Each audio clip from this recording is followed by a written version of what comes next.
The Dropout was a series that told the rise and epic downfall of Elizabeth Holmes and her company, Theranos. The series ended back in April 2022, and just prior to the series wrapping filming, Holmes was found guilty of 4 of the 11 charges of fraud that she was on trial for. Due to the show wrapping at the end of 2021, everything that has happened this year following Holmes being found guilty was not included in the show.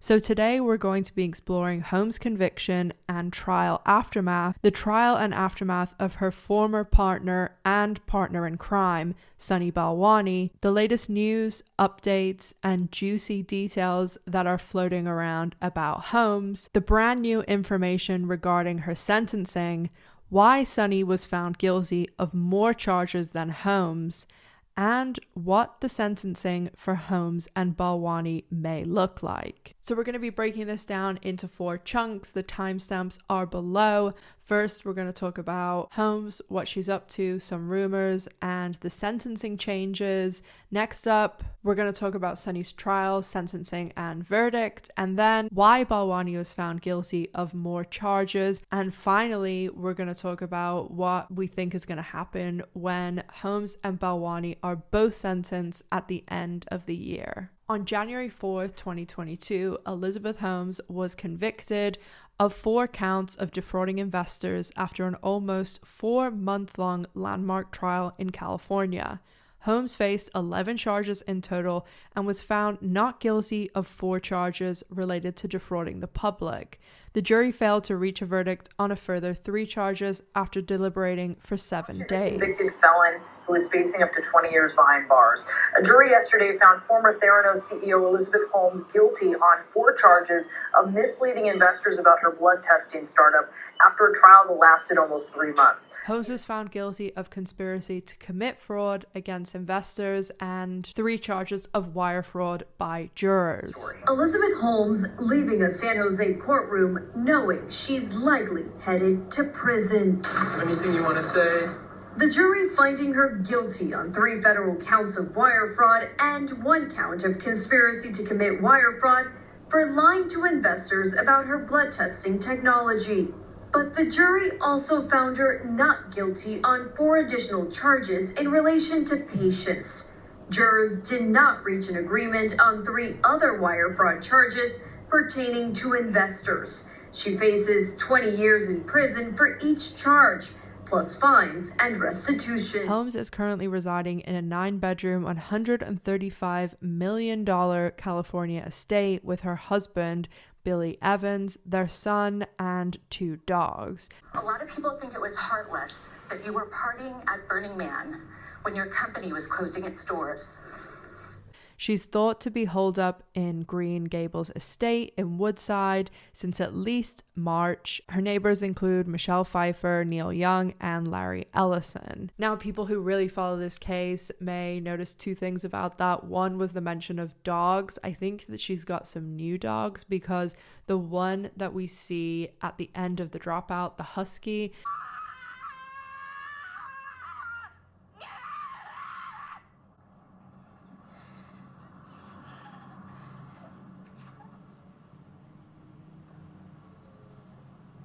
apparently, and this is really sad, so skip forward 30 seconds if you don't like sad dog things, but apparently this dog was attacked by mountain lions and did not survive. So that's incredibly horrible. And also one of her neighbors, Larry Ellison, who a lot of people will know is the founder of Oracle, which is pretty much an infamous Silicon Valley company in the sense that it was very fake it till you make it, and Holmes very much adopted this attitude.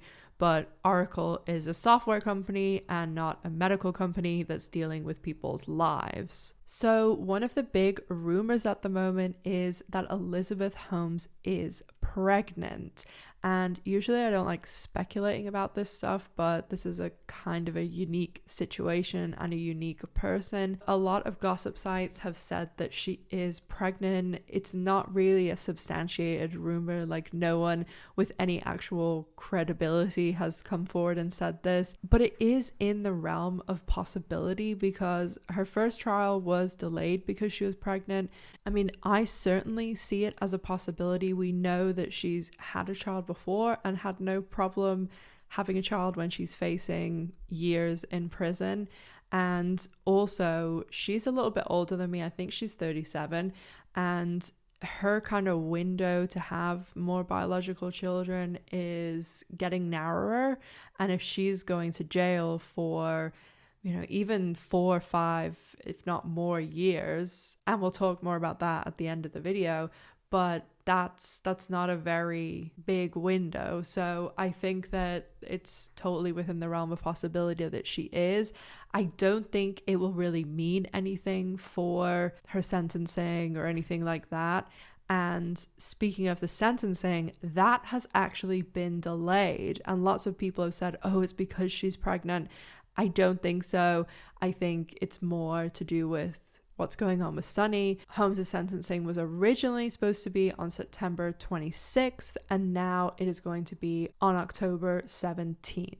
And as I said a second ago, I think it's much more likely that this was changed to be closer to Sunny because his sentencing is going to be on November 15th. And I don't think they would really change much around for her at this stage, especially if she's pregnant. So let's talk about Sunny's trial, verdict, and his sentencing. As most people watching this probably know, Sunny was the COO of Theranos, and he was Elizabeth's partner in every sense of the word. Partner in crime, partner in love, even though I don't know if that's quite what they had, partner in business, and they very much ran the company together. He was a bit more of the heavy and the enforcer and dealt with the more day-to-day things within the company, whereas Holmes focused more on raising money and all of the meetings and presentations and that sort of thing. Sunny also invested over $50 million in Theranos, and when he invested the money, that's kind of when he came in. Holmes and Sunny actually knew each other from when Holmes was a teenager, and he ended up being kind of a role model to her, and he was a bit of a advisor from the shadows. And then when he invested the money, and this was at a stage where Theranos was in quite a dire state, so he came in and invested the money and also then became part of the company. And most people, I mean, if you read John Gary Rue's book, if you watch The Dropout, or just anything to do with Theranos whatsoever, I have a ton of videos talking about The Dropout, talking about Theranos, and everything you could possibly want to know. Even the differences between The Dropout and real life are in those videos, and I'll link it in the description box and in the comments. But every source will tell you that Sunny was an absolute tyrant, and he ran Theranos with intimidation and just by being a really terrible boss, because a lot of people, the employees that worked there, have all come out and said he just made their lives miserable and was just kind of cruel. So when John Carreyrou's article originally came out and everything started imploding, Elizabeth did sacrifice Sunny and tried to blame a lot on him and get him out of the company, kind of cling on for dear life. And that's when they kind of dissolved. You know, they split up, and it seems as though they haven't really had any sort of contact whatsoever. Originally their trials were together, and then they were severed when they kind of turned on one another. And Elizabeth very much said that she was in a very controlling relationship, and Sunny was quite abusive. So obviously we'll probably never know the real truth of what went on there. So as I said, their trials were severed, and Holmes had her trial first and Sunny had his second, which is like, the person that goes second is always in a worse position because the government, when they try cases, like they're literally having a practice round with the first person, and all the mistakes they make, they're not going to make those mistakes on the second trial. And also the government has a 95% success rate in trials like this. So when you're going second and they've already gone through and already tried the case and made all the mistakes, that success rate is even higher. So he really didn't stand a snowball's chance in hell. And we'll talk about that in just a second when we talk about why Sonny ended up with more guilty charges than Holmes. So Sonny was found guilty of all charges for his involvement in Theranos' multi-million-dollar fraud scheme. This included 2 counts of conspiracy and 10 counts of wire fraud. He's currently out on bail and he'll return to the San Jose courtroom for his sentencing hearing on November 15th. Sonny is still very wealthy, and since the downfall of Theranos, he's pretty much stayed out of the private eye, and some former Theranos employees even thought he had left the US, but whenever there was, some legal stuff, they ended up coming face to face with him, and there he was. He is, as I said, wealthy, so he's not really having to go out and live his life. I'm sure he has people doing everything for him, and I am sure he is absolutely living it up right now because, as I said, he's facing his sentencing in November, and Sonny is certainly a fan of the finer things. He drives, really fancy cars and loves his Gucci loafers. So we are going to talk about the big question: are Holmes and Balwani going to go to prison, and for how long? But first, I want to talk about why Sonny ended up with 12 guilty charges to Holmes's 4 guilty charges. The verdict just came in for the criminal fraud trial of former Theranos president and COO Sonny Balwani. In just minutes, a federal grand jury in San Jose announced a guilty verdict for Balwani, all 12 counts. He was indicted along with his ex-girlfriend, Elizabeth Holmes, 4 years ago, accused of defrauding Theranos investors and patients. Holmes was found guilty 6 months ago on 4 of 11 federal fraud and conspiracy charges. Honestly, there's no right answer to this. I think it's a myriad of factors that cause this. One of them I kind of mentioned before about the fact that the government did the trial already. They did a trial run. They did a practice with Holmes, and they're only going to get better at the second round. I think there's some really simple reasons, such as Elizabeth Holmes had the better lawyers. They're way more expensive. And Sonny, although he is very wealthy and technically Holmes is penniless, but she does have access to her fiance's, multi-million dollars, but her fiance, he's not a billionaire. Nobody really knows how she's paying her legal fees because past lawyers in certain other cases have quit because she wasn't able to pay. Most people, including myself, believe that this is being paid for out of some form of an insurance policy, as most big companies like Theranos have these insurance policies for directors if they get into any sort of trouble like this. The official reason the jurors gave was that Holmes was just that one step removed, and that's why they didn't convict her of the other charges. Now awaiting Elizabeth Holmes to come out. We saw her briefly inside the courtroom after this verdict was read. Obviously, this was not good news for Holmes. This was not good news for her family. As you said, guilty on 4 counts, all related to the investors in this case. 1 conspiracy and 3 guilty verdicts related to the fraud. Holmes was acquitted on all of the counts related to the patients in this case. This was the government's weakest part of the case.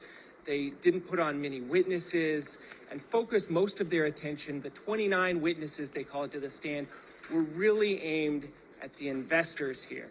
Sunny was very much kind of involved in the day-to-day running, especially of the lab, and Holmes was more dealing with investors and marketing and things like that. So one thing that Holmes was able to do that Sunny could not do, and he was kind of damned if he did, damned if he didn't, was that Holmes was able to take the stand in her own defense. Never seen this woman break a sweat, really, in public. And today on the stand, she fought back tears.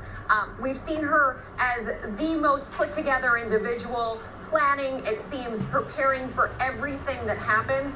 This was a very, very different side of Elizabeth Holmes that the jurors saw today that we, up until this point, as the public, have never seen in covering her story. And I think that this was an incredibly rare thing to happen, but she is that sort of 1 in 1,000 cases where the person can actually help themselves and not, get themselves into trouble on the stand. And I know a lot of people, I don't personally see the charisma that they talk about. I'm not an old white rich man, so maybe that's where I'm kind of missing the logic.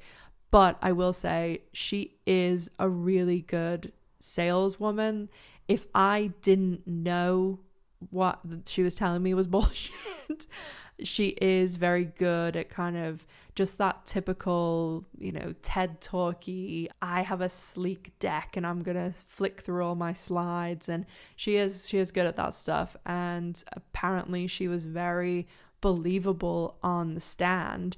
But when it comes to Sunny, even if he went on the stand in his own defense, like, Sunny is just not the person who's going to come across well on the stand. So by not doing it, they're like, oh, he didn't take the stand in his own defense. But I think if he did do it, it wouldn't have helped anyway. And the other thing to talk about is kind of the elephant in front of the room, which I don't think a lot of people really bring up as like a point, but it's kind of the society we live in, and it, no matter how small, it is a factor. And that is, Sunny is an older person of color, male. Elizabeth is young, good looking, blonde, blue-eyed, slim, all of those factors that would be a tick in the pro column for a woman. And that shouldn't matter, and it kills me that it does matter, but it's the world we live in. And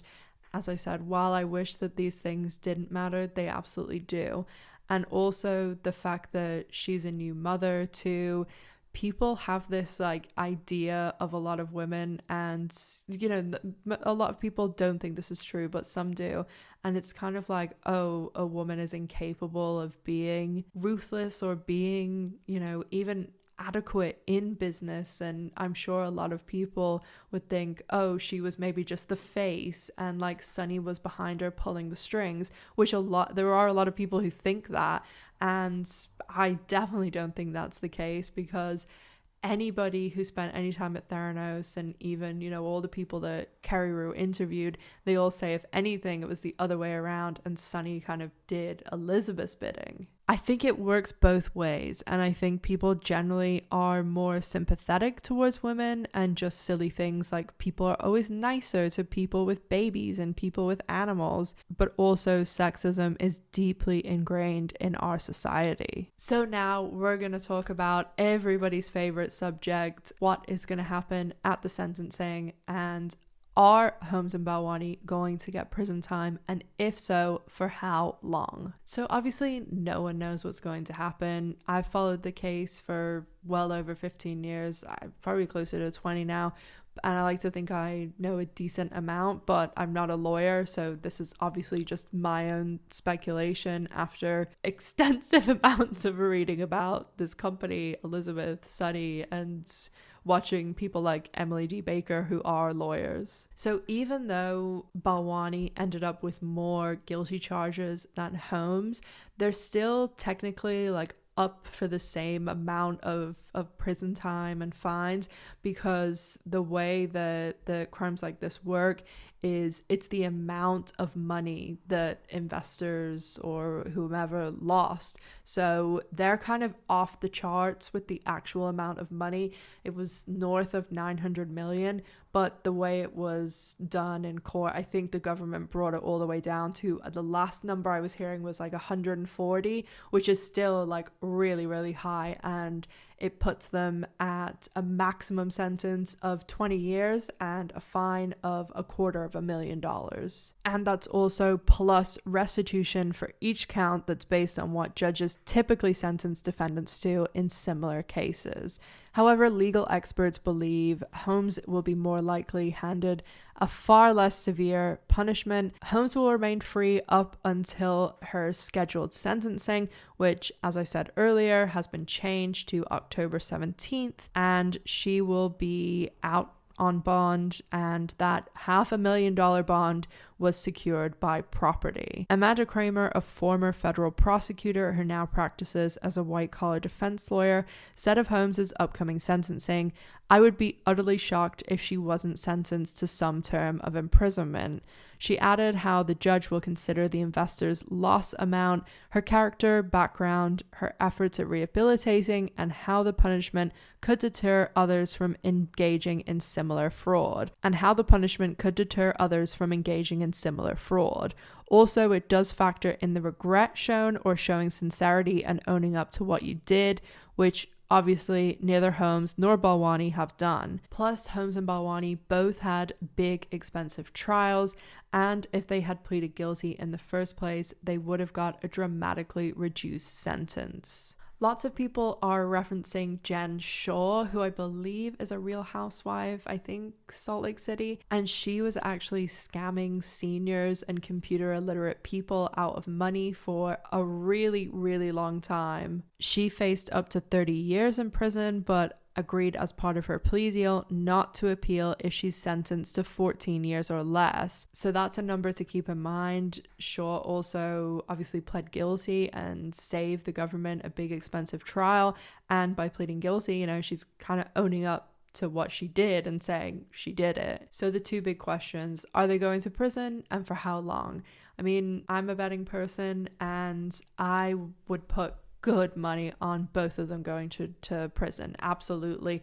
I think it would be shocking beyond belief if they didn't get any prison time. I do not think it would be extensive. I think you're talking 4 or 5 years at the max, and obviously they'll get out with good behavior way earlier, but I do think they'll both go to prison, and it will be for years, probably not too many years, but my best absolute guess would be maybe Sonny might get a little bit higher of a sentence just because all the other factors we talked about. So a window of 4 to 6 years would be the best guesstimate. And I do think that they will send them to prison to deter other people from doing this, because there's never been a case like this before. And I think it will be a way to speak to Silicon Valley to say, this is not what you should be doing. So come October, November, I definitely think we'll be seeing them both go to prison. Thank you so much for watching this video. I really, really, really appreciate it. If you want to follow me on social media, all my information is below. And as I said, make sure you check out my other Theranos and Dropout videos. They're a lot bigger and more extensive with lots of clips and things, so check those out if you haven't, and check out the other videos on this channel. There's lots of topics. Check out my main channel as well. Everything is linked down below, and as always, make sure to stay safe, take care of yourselves, and I'll see you in the next one. Bye guys.